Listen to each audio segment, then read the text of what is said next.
What's up and welcome back to Kind of Funny Games Daily for Tuesday, October 12th, 2021. As always, I'm Tim Geddes, joined by the amazing Laura Kate Dale.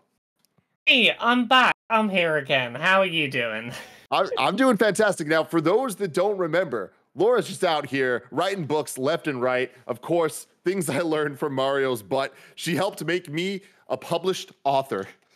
Here I am. I'm still very happy that this is a thing that exists in the world. Thank you for writing about that ass. Yes, I had to write about Crash Bandicoot's ass, of course. But you wrote this book. You put it out a couple months ago. People can get it on Amazon, all the bookstores, all that stuff, correct? Yeah, it's available in all the book places. Just search Things I Learned from Mario's Butt and you'll find a book about butts it's got Greg, it's got Tim in it, it's got a bunch of other people. A lot of butt reviews.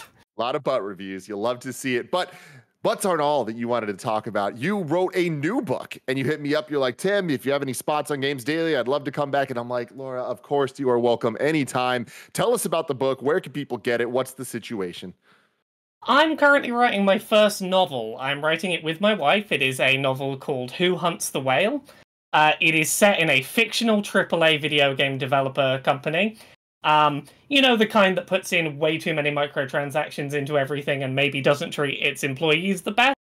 And it follows a year in the life of someone working within this terrible video game company, trying to work out what to do in the face of very poor business practices. As I said, it's called Who Hunts the Whale. It is currently up for pre-order on Unbound. We're hoping to have it out by about this time next year.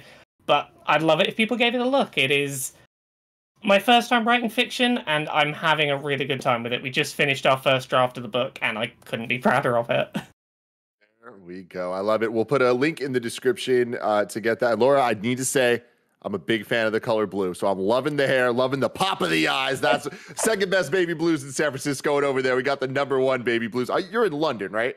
Yeah, I'm in London. #1 baby blues in London. You'll love to see it because this is Kind of Funny Games Daily, where each and every weekday we get together to talk about video game news and everything that you need to know in the video game scene. You can watch live each and every weekday at 10 a.m. right here on twitch.tv/kindoffunnygames. And if you're watching live, you can correct us when we get stuff wrong by going to kindoffunny.com/you're wrong. If you don't want to watch live, you can watch later on youtube.com/kindoffunnygames, roosterteeth.com, or podcast services around the globe. Just search for Kind of Funny Games Daily and we'll be right there for you. If you wanted to get the show ad-free and if you wanted the exclusive post show that we record, you got to go to patreon.com/kindafunnygames. And I want to shout out our Patreon producers, Pranksy and Blackjack, for doing just that. If you don't have the dollars to toss our way, that is absolutely cool. You can support us by using our Epic creator code KINDOFFUNNY anytime you're buying anything on the Epic Game Store, including Back 4 Blood that's out today. We're doing a stream later, but we'll talk about that all later.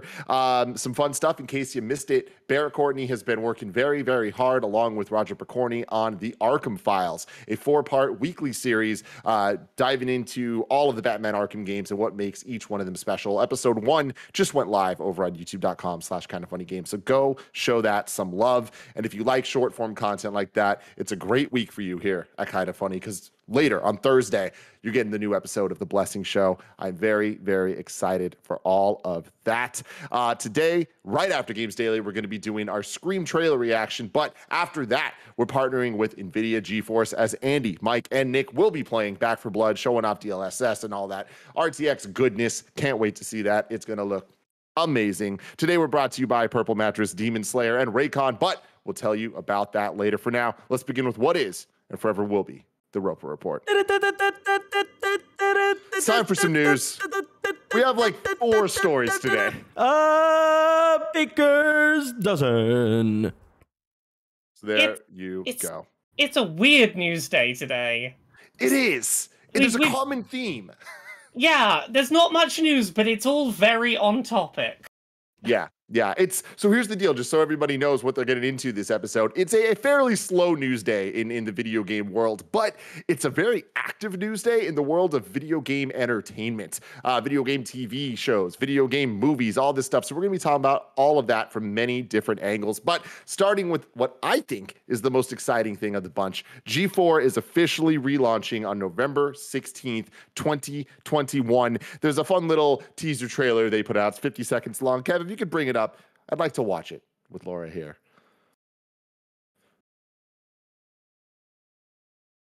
2 seconds though. Real dang, Playboy.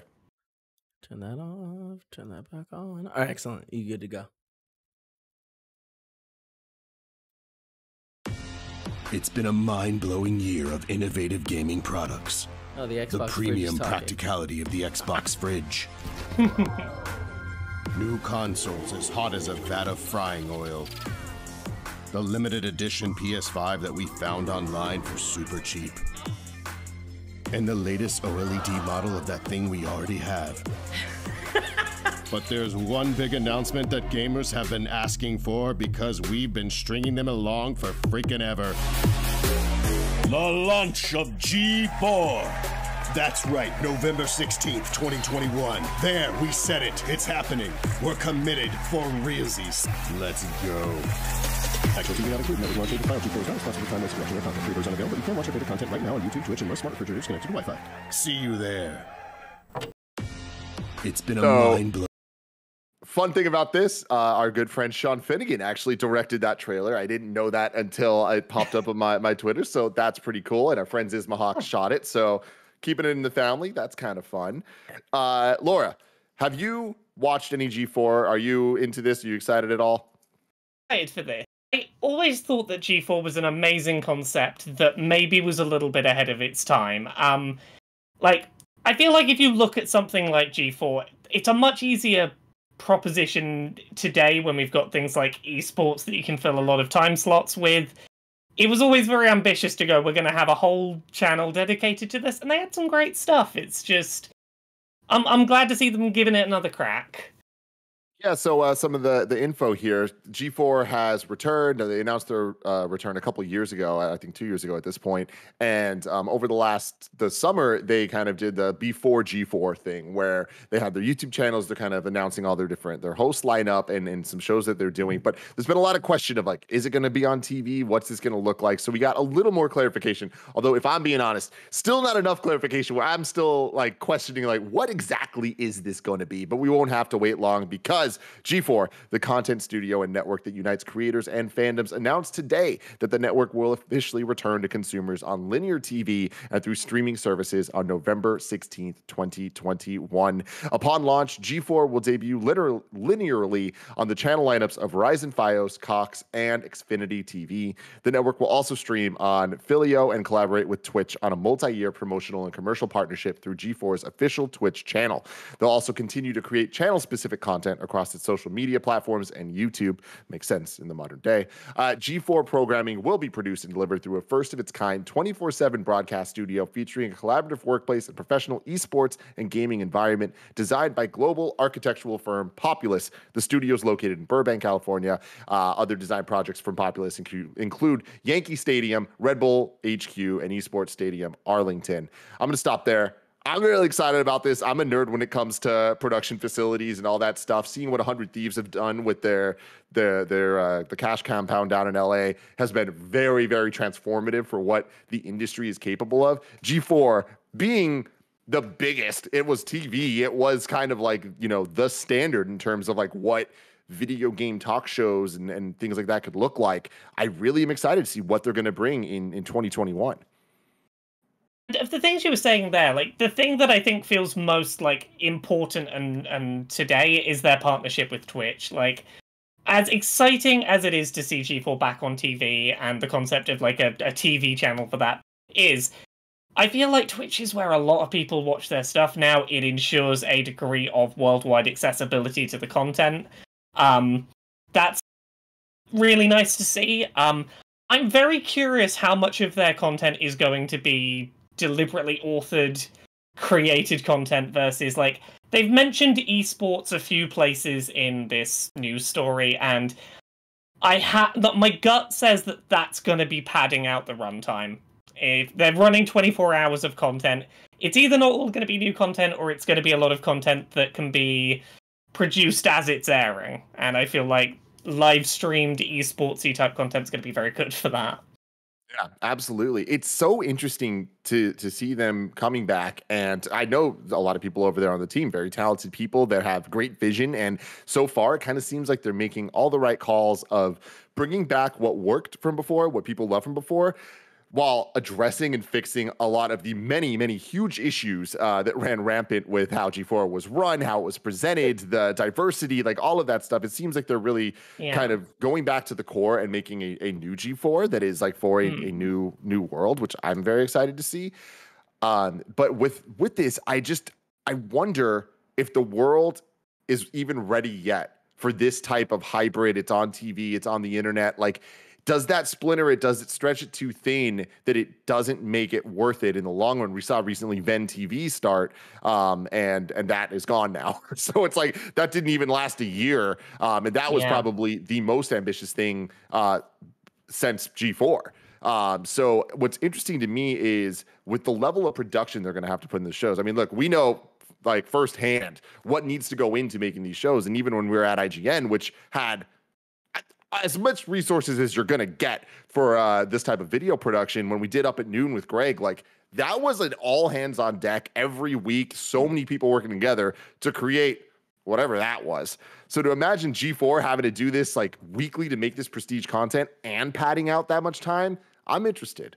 My gut feeling is that it feels very specific that they said that it's a multi-year partnership with Twitch. They have not said indefinitely this is going on with Twitch, and a bit of me wonders, are they doing this on Twitch maybe as well as TV to get people engaged with the content, to get people invested, so that maybe, let's say 2 years down the line, they go, hey, we're no longer broadcasting it on Twitch, but you can check it out on the TV channel, those shows you've spent 2 years getting invested in. I hope not. And I hope that it's actually working the other way. Go for it. Yeah? You reckon the TV to push to the Twitch? Yeah, like I think that, you know, for as long as I've been in this industry now, there's been this push of like, let's make TV quality content on the internet. And that doesn't work because you need to make internet content on the internet. And then there's been the rush the other way now of let's take internet content and put it on TV. And that doesn't work because TV people aren't looking for it, right? Yeah, and that's the thing. I don't know if I think you're right, but I would like that to be the case. Because, like, looking at the list of the programs that are being brought back, some of them, I don't know whether they feel like they fit TV anymore. Some of these, like, you know, multi-year-old at this point concepts. Very internet ready. Like, a lot of them are very... People on the internet will love these shows. TV, I don't know whether it's going to be where it needs to be. And I really hope that, you know, Twitch supports it and ends up finding a home there. Because I don't know how much TV is going to support that. I mean, that's what I think is most interesting about this entire concept is that from the top, it sounds like G4 is not trying to think of themselves just as a TV channel, but a TV channel and Twitch channel and all that stuff. And they're going to design programming that way. And what I think you touched on this a little bit earlier, but it's the accessibility factor of like I grew up not being able to watch G4 because I didn't have that cable. So it was always something that I'd had to watch at friends' houses, and I was always into it because I was so into the idea of high production value video game content, but I just couldn't watch it. Now it being on Twitch, that kind of allows it to be available to everybody, and it very much opens the playing field for that high level of content to be enjoyed by anybody, and that's kind of that gateway drug into getting them to want to expect more from others, you know?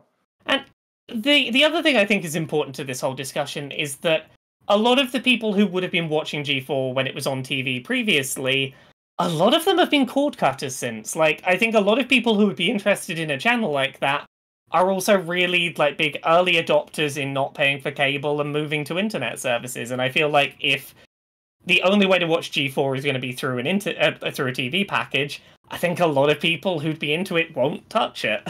Absolutely. Yeah, so it's like that's the I'm very interested in the business strategy of trying to make sure that it works both as a TV channel, whatever that means in 2021, and as a internet channel like we would like ourselves or like other people. Because what's interesting is the linear TV of you're just watching TV and you have to be here at this time to watch it. That's one factor, but there's still the idea of the linear TV that is just a little bit more on demand, where it's like, cool, your Apple TV or your Chromecast or your Shield or whatever it is, your devices, even your TVs at this point have apps for things like Rooster Teeth or like things like G4. You got to imagine will have that, and like the blend between TV and internet, it every day gets like more and more kind of like a gray area. But I do think it's the production value and it's the level of commitment that is that defining factor. And we just simply haven't seen something like this in a very long time. And every time we do see it, it ends up not working. So I think that if anyone could make it work, it's the team over at G4. But I'm excited to see. I want to go into a little bit of the actual shows they're bringing back here. G4's programming slate at launch will include a wide range of content, including new editions of beloved legacy G4 shows, exclusive content, top interviews, and more, including Attack of the Show. The original geek culture variety show returns with Kevin Pereira as host and a brand new cavalcade of misfits. We all know what Attack of the Show is. X-Play is back as well. The ultimate video game review show returns as a digital-first content brand that balances an authoritative loudmouth confidence with the absurdity of public access comedy sketch show. We got Boosted. Boosted's a weekly esports comedy series for curious gamers and esports fanatics alike. And then here's a big one that is kind of a meme joke, but makes a lot of sense. Ninja Warrior.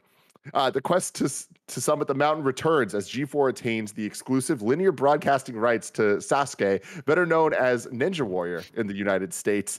G4 will air all 167 episodes of the legendary competition series that pits heroic athletes of all types, from pro gymnasts to fishermen to comedians, against a four-stage formidable and or impossible obstacle course. So that's kind of fun because that's such a legacy thing to what people remember from G4 in between their actual premiere content. Yeah, and I think like those episodes are going to be running a lot, I would guess. I think there's going to be some late night slots filled with just constant reruns of that, but I think that's fine. People will get that. Yeah. And then on top of that, ESL Gaming. G4 has partnered with ESL Gaming, the world's leading esports and gaming lifestyle company, to produce and broadcast several primetime esports programs, a first for ESL Gaming in the US and Canada. And then Dungeons and Dragons Limited Series. This is kind of interesting. This is like the kind of celebrity poll mainstream stuff that only someone like G4 can do. Coming off the immense success of D&D Live 2021, featuring notable celebrities like Jack Black, Tiffany Haddish, Kevin Smith, and Dr. Lupo, G4 will continue its partnership with Wizards of the Coast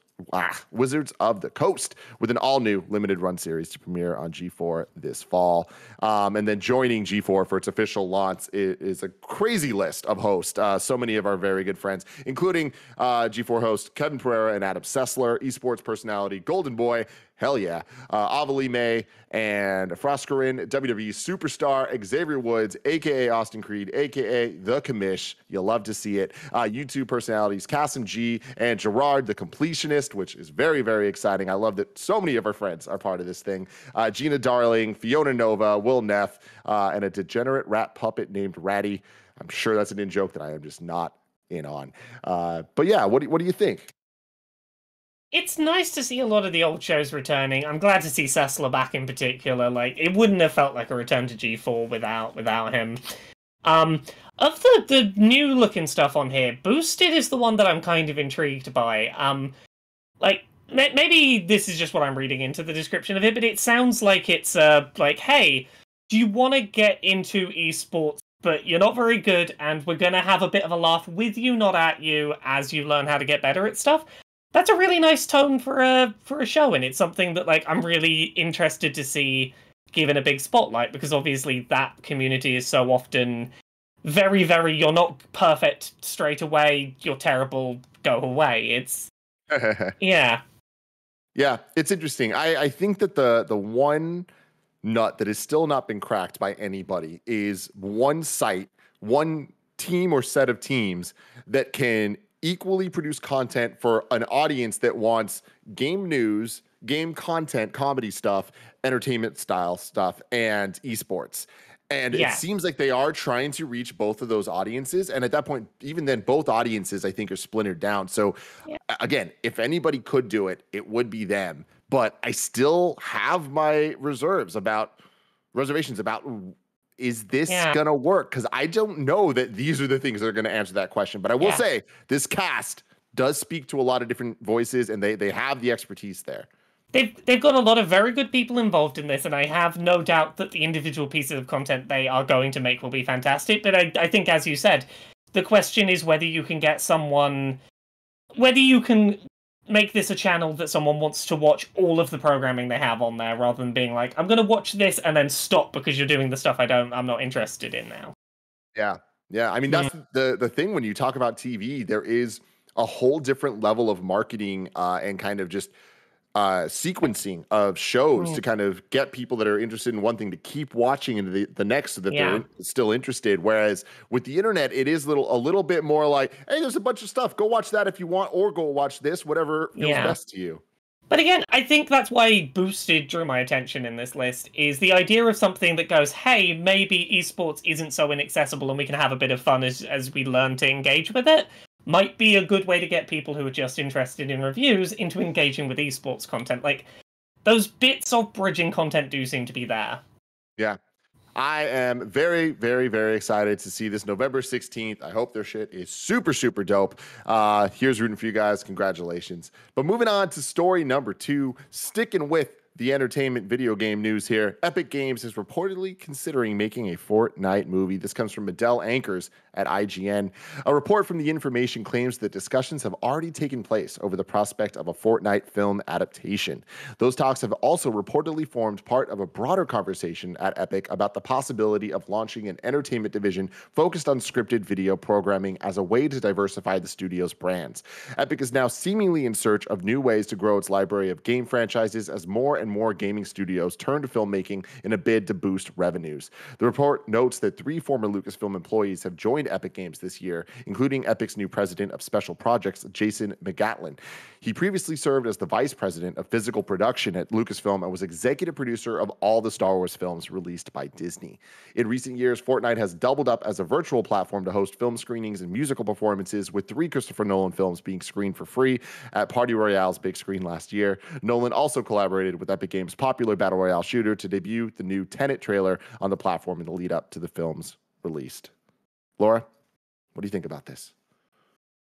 I think this was always going to be coming. Fortnite has been such a big explosion of a brand so quickly that, like, Epic's the kind of company that wants to get more projects going where they can. I think it makes sense for Fortnite more than it perhaps does for a lot of other video games that get ported to movies, because, like, Epic have done a fantastic job, I will say, in taking an online multiplayer shooter and giving it a plot that people cared about and through lines of narrative, and have kept people narratively engaged with an online shooter in a way that I don't know any other company that has. And I'm like, you've got a lot of people who care about the world building you've done, and you're apparently very good at putting plot into things that typically don't.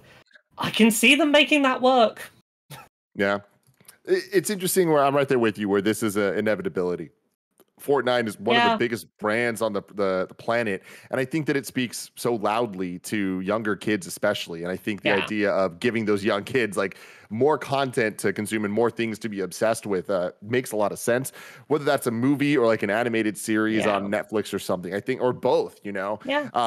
But this has always been a thing where there's differences between the video game IP that are turned into movies that seem like, I feel like there's like 3 different categories. One category is filmmakers that know nothing about the games. They don't care. They're just like, we see an IP here and we feel like we can make some money. There's a story we can tell. There's that. Then there's the category of the people that are like, we genuinely care about the game and we really want this to work, but those are the ones that tend to not have the right budget, the right team, the right elements to make it all happen. And then there's this third one that's kind of just like, well, the IP itself doesn't necessarily lend to a movie, but if we just add a couple celebrity factors to this, like it kind of sells itself. And I think that this reminds me more of the Angry Birds movie from a couple years ago, right? Yeah, like here's the thing. I don't doubt this will be stunt casted to high heavens. Like it's going to be entirely celebrity cast. I imagine it's probably going to be a comedy. It's probably going to be fairly low effort, but I think that at the very least, I think that Epic knows they can convince people to turn out and see this, because like the number of people who, when a new season of Fortnite starts, will come in to watch a narrative changeover between seasons says that like there are people that are invested in seeing what they do narratively, and they probably don't need to make too much of an effort to get people to go to the cinema for that. Yeah, and you know what's interesting too, it being Epic. Like I wonder, I mean, they've kind of proven that, especially with the Fortnite brand, like they care and they get it. And they're constantly changing and adapting. I think the most interesting element of Fortnite to people like me is the kind of crossover events and getting other IP involved. I doubt that would be the direction that the movie goes, but there is this obsession in Hollywood of, you know, things like Ready Player One or Space Jam, of just kind of like IP orgies. I'm the opposite to you. That's the thing I fear, because I fear this just becoming cameos for cameos' sake that disrupt any chance of this having a coherent plot. Because like I think about the Emoji Movie. That was a film that 2/3 of which was let's product placement jump between as many brands as we can, and it made that film unwatchable. I could see Fortnite going the same way, like, oh, we've got to go have a little Rick and Morty tie-in because we've got that character in the game. Oh, we've got to go over to this world now. And I could see that going badly. Yeah.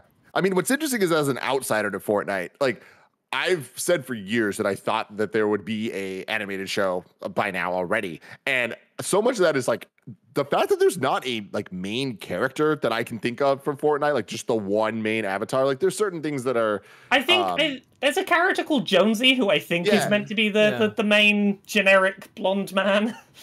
Yeah. It's interesting that are kids attached to that character though? I mean, maybe they are, I don't know. I mean, he shows up in all of the narrative stuff between seasons. I don't know whether that means people are invested in him.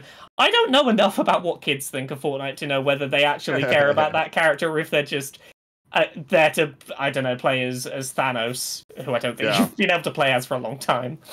Kevin, you are definitely the biggest Fortnite player that I know. What would you want from a Fortnite movie? Or let me start there. What would you want, and is there anything that would make you actually interested? There's 0% chance. Like, I do not play Fortnite for the story aspect of it. It's the hang out with my buddies and, just. You're not there for the someone got pulled through a portal for some reason. Not at all. That's not what you're there for. No. And in fact, like, I've missed I watched two of those big events, and then I missed the last one. And like both times I was like, this is like just disappointing, and like I'm no longer letting myself get excited for these events. So this is definitely like for younger audiences, I would guess. Yeah, well, the younger audiences eat this shit up. So I don't know. We'll see where this goes. I think that this is an inevitability that will happen, especially as we see Epic kind of get bigger and bigger and bigger and try to figure out more ways to make more money. Like, films are a good way to do that, especially with the modern era of streaming and stuff. A lot of money to be able to sell out to. Whether it turns out good or not, there is too much money on the table with that brand. It will get pushed through. It'll happen. Yeah, absolutely. Moving on to story number 3, that is kind of the opposite of what you just said. Sable and other games from publisher Raw Fury to be adapted for film and TV. This comes from Adam Bankhurst at IGN. Raw Fury and production company DJ2 Entertainment have officially partnered up to adapt the video games Sable, Nightcall, and Mosaic for film and television. We're looking at Sable right now. This is the game that came out recently. People are really loving it. Beautiful art style, very unique look to it. The idea of this being an animated show could be very interesting. As reported by GamesIndustry.biz, this first look partnership will also include the option to adapt Out of the Blue's Call of the Sea, Long Hat House's Dendara, which is a very great game on the Switch that I played, Layman Studios' The Signifier, and Geography of Robots' Norco. DJ Entertainment's previously worked on 2020's Sonic the Hedgehog film and is currently working on a few other TV adaptations, including Life is Strange, Disco Elysium, My Friend Pedro, and Tomb Raider.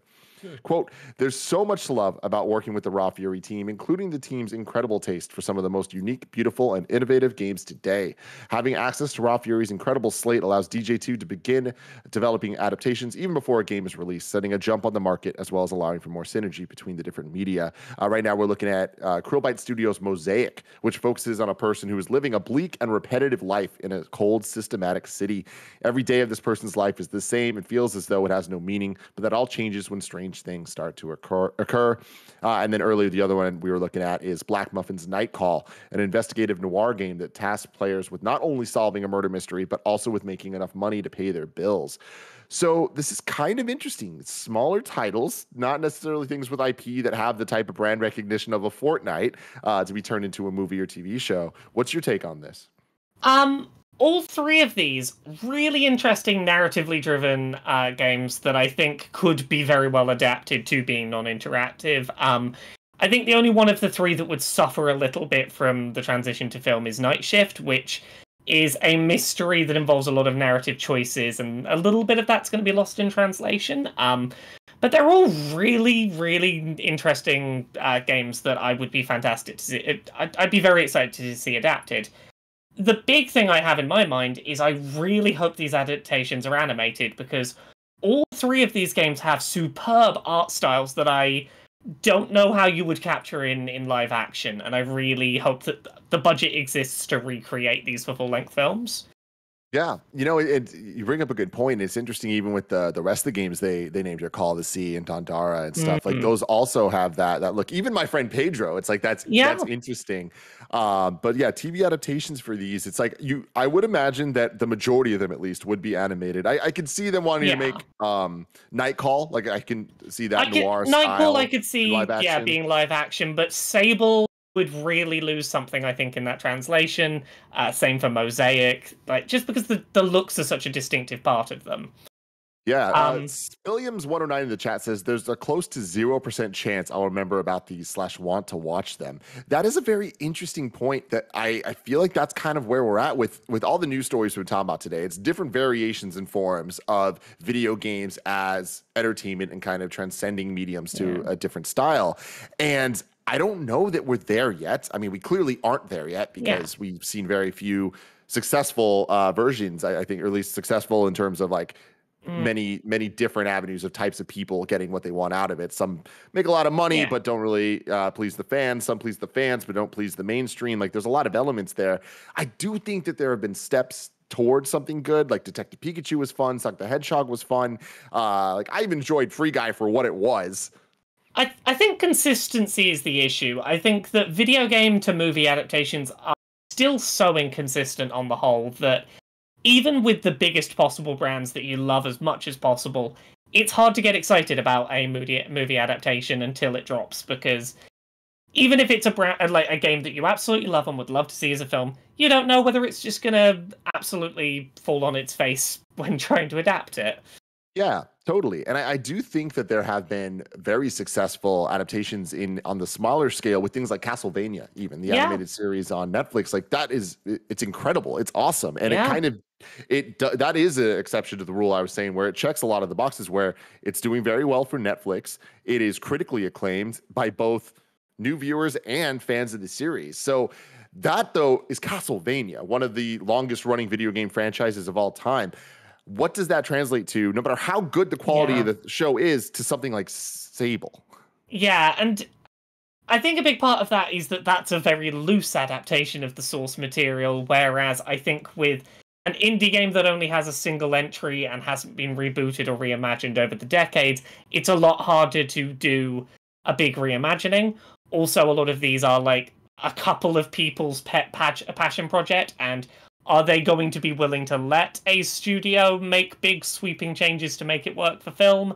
That's always a bigger question. I'm Yeah. tentatively excited, but I will wait until these are out before I get too excited. Yeah, I think that a major problem that a lot of these things are going to face is what makes it necessary to exist in that medium Yeah. as opposed to just being interactive and being what a video game is and allows you to do. And I think that there are certain examples of things that can work that are so good of a concept that they can work and have their own unique identifying features as a movie or as a game to make both be able to work side by side. I'm expecting Last of Us to be an example of that on HBO next year. But then you look at some of the other things, and it's like them talking about Life is Strange, which is also in the works.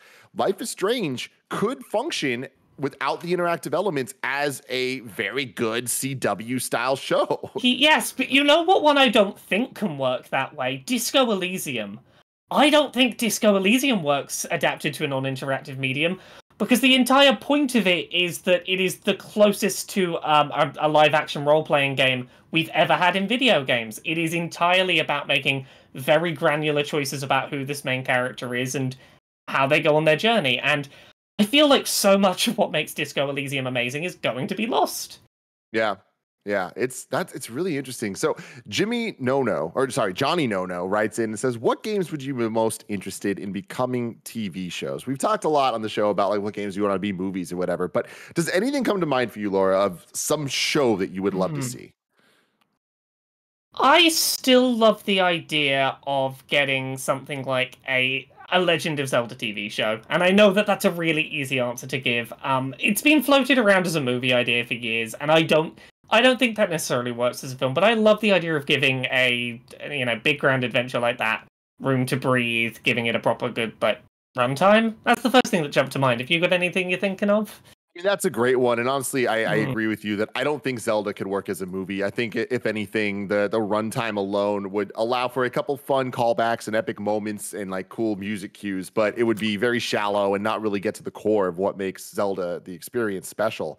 But I do think that an animated show specifically, like give it some Studio Ghibli style to it, and then really make it about the adventure, really make it about like what makes Zelda special, could be very cool. Oh, I did just have one other thought. I would love the thought of a Dark Souls show that was very focused on not your main hero, but someone trying to survive in this very, like, not trying to follow, like, here is big hero just doing boss fights, but more of, like, what is it like to exist in that sort of world and setting day to day? Could be interesting. Yeah, that's cool. The one that's going around, like everyone's talking about now, and I feel like it comes up every time Metroid is in the zeitgeist, which unfortunately is a very rare thing, but I'm happy it is now. An animated Metroid series. Like, I don't need it to be long. It could be 6 episodes on the shorter side. I would actually love if there, just like the games, was very little dialogue. Like, I want it to be Samus alone. I want it to be very atmospheric and like kind of what makes the game special, but strip the gameplay elements out of it, but still really kind of rely on that loneliness and that like kind of like almost desperation, but then have that moment where the desperation turns into badassery. Agreed. I like the idea of a show that it'll never happen, but I love the thought of a show that's confident enough to have long gaps of no one speaking and just tone based stuff. Yeah, totally. Very, very cool. The last entertainment movie news story I want to add here, it's not so much a whole new story, it's just a slight update. Last week we did a trailer reaction to the new Resident Evil movie, Resident Evil Welcome to Raccoon City, and my, oh my lord, did you see that trailer? Yes, I did. Yeah, and it is what it is, and what it is not good. But I am excited for it, for the ideas of them being so true to the source material. But guess what? When you take a B movie plot in a video game and apply it to an actual movie with the budget of a D movie, this is what we're about to get here. Yeah. Having said that, the European trailer came out. Yes. And it is a marked improvement over the American trailer. I'm going to be honest, I wasn't super excited by the American trailer, and then I saw the European one. I'm like, okay, I'm on board now. This seems like the right kind of train wreck, and I'm here for it. Exactly. Again, I don't think the trailer fixes the problems of the other one. The CG is still horrible, and some of the plot elements seem very, very weird. And there's just a kind of cheesy cosplay element to the whole thing. But there's a lot more fun to be had in this one, so I recommend you guys go check it out. Before we move on to our fourth story, let me tell you about our sponsors.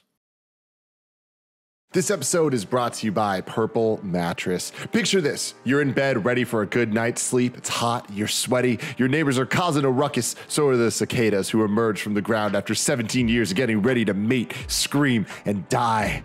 Sounds peaceful, right? Wrong, unless you add a Purple mattress into that equation. That's because only Purple mattresses have the grid, a fancy ventilated design that lets air flow through to keep you cool. It's also super comfy, supporting your back and legs, but cushioning you in all the right places. I can attest to this. I absolutely love the grid pillow that I have, and it is so perfectly cool. I never need to flip it because it's both sides. It's always cool. It's always making me feel good. Purple is comfort reinvented. Right now, you can get 10% off any order of $200 or more. You go to purple.com/kindafunny10. Use the promo code kindafunny10. That's purple.com/kindafunny10. Promo code kindafunny10 for 10% off any order of $200 or more. Purple.com/kindafunny10. Promo code kindafunny10. Next up, let's talk about Demon Slayer. It's time to become the blade that destroys demons in Demon Slayer Kimetsu no Yaiba, the Hinokami Chronicles, launching on October 15th on PlayStation 5, PlayStation 4, Xbox, and Steam. Tanjiro comes home to find his family brutally murdered and his sister Nezuko transformed into a demon. So, Tanjiro does what anyone would do, vow to become a demon slayer to restore his sister's humanity and kill the demon that massacred his family. Duh. Based on the anime of the same name and the box office hit, the Mugen Train arc, this game's adventure mode lets you relive the most memorable moments and battles. There's also a versus mode where you can choose any combination of two characters to face off. With exhilarating gameplay and a whole bunch of skills and characters from the anime, rise up to become the strongest of the demon slayers. Pre-order Demon Slayer Kimetsu no Yaiba, the Hinokami Chronicles to unlock 2 bonus characters and get early access to the game. To pre-order, go to the link in the description. Finally, shout out to Raycon. We can't control the vibes of the world around us, but with a pair of Raycon wireless earbuds, we can at least control the vibes in our heads.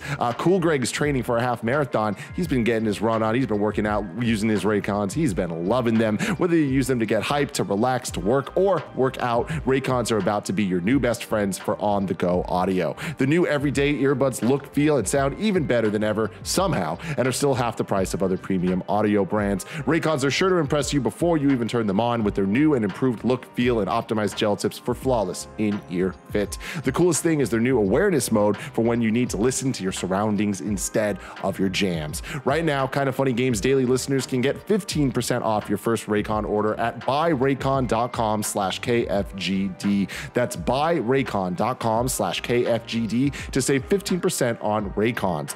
BUYRAYCON.com/KFGD. And for our final story of the day, Pokemon Legends Arceus won't actually be an open world game. This comes from Liam Doolan at Nintendo Life. When Pokemon Legends Arceus was originally revealed, it was described and compared quite a lot to the open world games like Legend of Zelda Breath of the Wild. While PR and early footage of the game certainly gave the impression of an open world environment that you'd be able to walk from one location to the next, it seems this won't entirely be the case. The Pokemon Company has shared a statement in response to a story on Kotaku, which seems to clarify how it will be much more like series like Monster Hunter, with segmented areas. While it didn't specifically reference that game, it explains how you as the trainer will set out from the village to various open areas of the Hisu region to complete tasks. Here's the statement. Quote, in Pokemon Legends Arceus, Jubilife Village will serve as the base for surveying missions after receiving an assignment or a request and preparing for their next excursion. Players will set out from the village to study one of the various open areas of the region. After they finish the survey work, players will need to return once more to prepare for their next task. We look forward to sharing more information about exploring the region soon. So there you go. It's another kind of open world title some might have been thinking of or drawing comparisons to. This new entry in the series will arrive on Switch on January 28th next year. What do you think, Laura? I mean, I know a lot of people are really disappointed about this story. I'm not. this is considerably more open, considerably more of a open world Pokemon game than we've ever had, and I think that this is definitely a good test bed for where things can go going forward. But there are some real benefits to the sort of incidences and traveling from your main location to other locations kind of setup. I think the biggest one is if you look at games like Monster Hunter, not all of the monsters you will encounter are there straight away. You go back on multiple trips as you progress, as you get further, more difficult stuff gets added. I like the idea of not just being like, right, I'm in the world and all the Pokemon are there straight away, being like, okay, each time I visit this area, there's going to be new stuff to explore, new stuff to find, keeping areas interesting. If you compare this to something like Breath of the Wild, my first thought was, Breath of the Wild had a lot of empty space that nothing particularly exciting or new was happening in, and it was great to traverse once, but not necessarily like going back and forth across. I think that there is something to having a little bit more condensed and layering new stuff into the world over time, which you can do a bit more easily with this kind of structure. I'm very, very hesitant about this game. When it was first announced, I was extremely excited for it because it's exciting that Nintendo's doing it, or the Pokemon company is doing it. Like they're trying to like make it bigger. They're trying to change what a core Pokemon RPG can be. But I feel like the more we see of the game, the more we hear about it, I kind of get the impression that it is going to kind of be jack of all trades, master of none. And the directions that they're going, I worry, aren't going to be as good as the elements that are similar to Breath of the Wild, aren't going to be as good as the elements that are similar to Monster Hunter, aren't even going to be as good as the elements similar to Pokemon, the core games. But I hope that I'm wrong. I mean, I'm hesitantly hopeful. I think the big thing that has me excited rather than any other way of feeling about this is that the Pokemon Company has spent so many years not doing anything adventurous. And I'm willing to give them a shot. Because if they found a thing that they're like, okay, we're finally willing to break out of our shell and try something new, I have to hope it's because they think they've got a really good idea, and I'm hopeful about that. Yeah, I mean, I'm with you in that I'm hopeful. I just have low expectations at this point, especially with the release date so soon. So question there, do you think this hits January 28th? I think this hits January 28th. I think that it's gonna make that, I hope. I think. Each time they've shown it off, it has looked more solid and more polished. I think that the fact that this is instance zones rather than one open world dramatically increases the chance it will actually release on time. That slight reduction in scope is going to make it easier to get it polished and hopefully get the other elements of it right, I think. Yeah, but it also will make it even louder of an issue if the small little segmented areas are still empty with nothing to do. I mean, that is 100% the thing. And I'm hoping that, like, I hope the way this plays out is that specific missions you go on will populate those zones with unique stuff that is set for that mission that make each time you go out to a zone a more authored experience than it would be if it was just a single open world. I still have hope we'll get a full open world one at some point, but like, I'm hoping that this is a decision made to work with the mission structure. Yeah, we'll see. I really hope that it's good. I will say that I think it's very unlikely that this hits the release date, just based on what we've seen so far. And it with Brilliant Diamond and Shining Pearl coming out in November, like that just seems like, I mean, that so is close. That is the one thing that has stood out to me this whole time, is it seems very odd that they're putting those out so close to each other.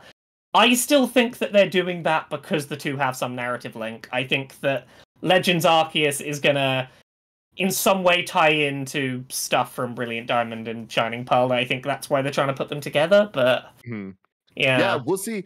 So the one question I have is, has a Pokemon game ever been delayed? Because I don't think so.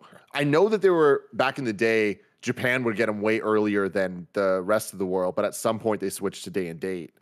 And I think that's been consistent over time, but I don't think that there's been a delay. I just think that we're in unprecedented times with Corona and all that, and also just Nintendo's strategy right now. Like they seem to be in a different place than they were a couple of years ago. So I think that they might not necessarily want to throw out everything that close to to itself, but I don't know. Having done a quick look, it doesn't look like any main Pokemon game has ever been delayed. I feel like if they had any nerves that it wouldn't make its release date, I don't think they'd have announced its release date that far out.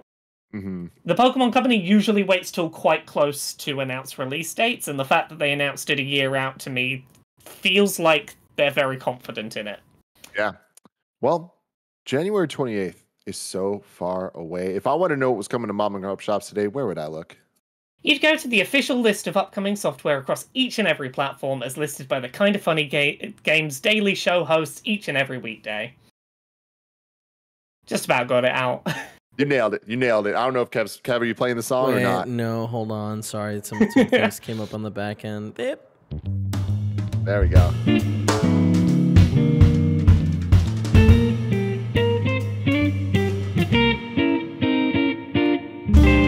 Yeah.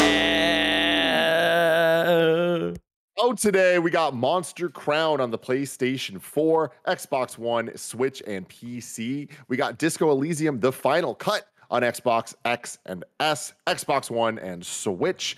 We got A Memoir Blue on Xbox One, and we got Back 4 Blood on PS5, PS4, Xbox Series X, S, Xbox One, and PC. Like I said, we will be doing a stream for that very shortly after our Scream live trailer reaction that we're about to do after this show.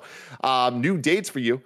We got the spookiest of seasons upon us, and Destiny 2 is kicking off a few weeks of frights and chills with its annual Festival of the Lost Halloween event. Festival of the Lost will be available for free to all Destiny 2 players and will run from October 12th until November 2nd. So if you're interested in that, go check it out. Maybe you'll play it with Fran Mirabella. Some deals of the day. Kev, if you could bring up this tweet, that would be really cool. This actually came out yesterday, but I wanted to put it in here just so we can show it off. You have a chance to win Nickelodeon Xbox Series X's, brought to you by Nickelodeon. There's a SpongeBob one and a Leonardo one, the Ninja Turtle, from Nickelodeon's All-Star Brawl. Kev, you there? Yep. It's give me 1 second. I'm pulling it up right now. Turn that off. Switch. Bam. Boom. There you go. You can check them out. They're very, very fun designs. Right? So, I mean, the SpongeBob one makes sense. Yeah, the Ninja Turtle one, it's a weird licensing thing, but it's where we're at in this world. But you can go to Xbox's Twitter to try to win these, which is kind of fun. And then next up, a new segment we're adding to this show, partnering with NVIDIA GeForce. We're going to be doing a ton of streams over the next couple months, including the Back 4 Blood one that we're about to do today, showing off all the cool RTX tech, the DLSS stuff, the ray tracing, all the things that Andy won't stop talking about. Very exciting stuff.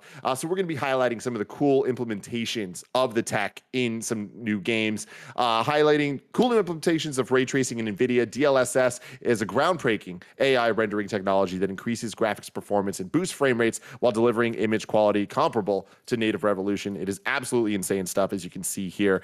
With 10 more DLSS games coming this October, NVIDIA DLSS is now accelerating performance with uncompromised image quality in 120 games and apps, including today's release of Back 4 Blood. And this, I wanted to get the numbers right here because some of this stuff is insane. NVIDIA DLSS will boost performance by up to 46%, delivering crisp image quality and enabling virtually every GeForce RTX gamer to max out Back 4 Blood's graphics at 4K 60 frames per second.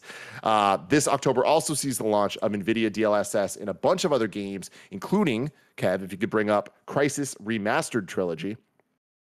Following the release of Crysis Remastered last year, which featured both NVIDIA DLSS and ray tracing, launching October 15th, all three Crysis Remastered games feature NVIDIA DLSS and ray traced reflections, along with enhanced textures, models, lighting, and environments, giving PC gamers the definitive Crysis experience. Crysis was always one of those games that was pushing the tech abilities of video games, so it being updated with all this new stuff is really exciting.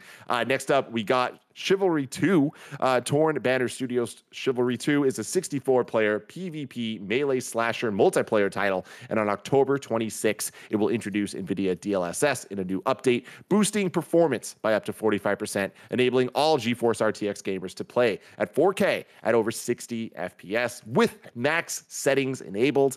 Next up, we got Sword and Fairy 7. I have not heard about this, but looking at the trailer, I'm like, damn. This is one pretty video game. Sword and Fairy is a long-running Chinese RPG franchise that spawned TV shows, stage plays, and over a dozen spin-offs like games and toys. The franchise's latest mainline title, Sword and Fairy 7, launches on October 21st with ray trace reflections, ray trace shadows, ray trace caustics, ray traced ambient occlusion, and this is a crazy thing I'm about to say, spatiotemporal importance resampling for many light ray tracing, aka RESTIR, global illumination lighting. When maxing out your experience with all the ray trace goodness, you can activate NVIDIA's DLSS to more than double the performance. I love that these things can work in tandem to make games just look fantastic and run better.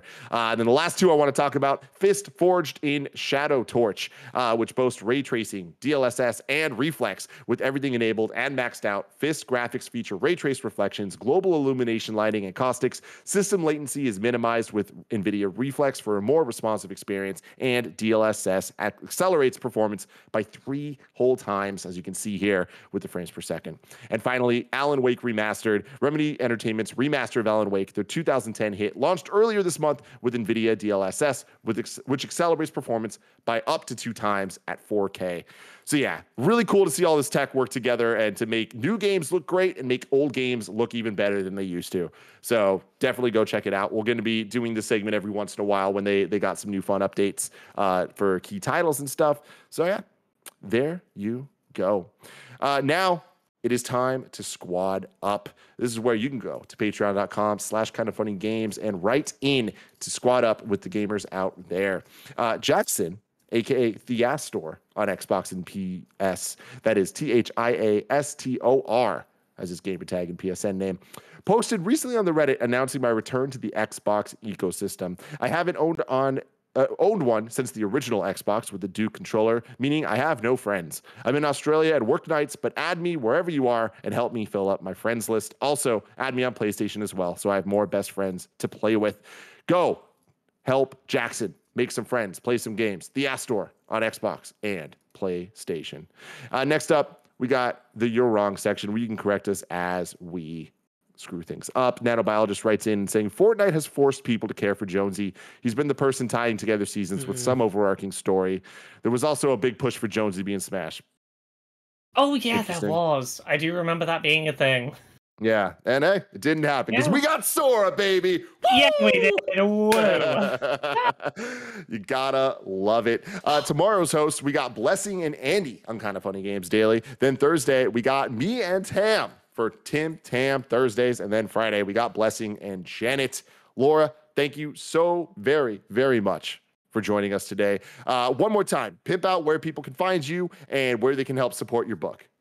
You can find me everywhere at Laura K. Buzz, be that on Twitter, Twitch, YouTube, all those sort of places. But the big thing I'm doing at the moment is I'm making a book. It's called Who Hunts the Whale. It's available for pre-order on Unbound. It is a fictional novel, definitely fictional and not based on anything in the real world right now, about an abusive AAA video game development company and the experience of existing within one of those companies. It's called Who Hunts the Whale. Go check it out on Unbound. Very, very exciting stuff. Laura, thank you so much for joining me. Kevin, thank you for being who you are. And until next time, I love you all. Goodbye.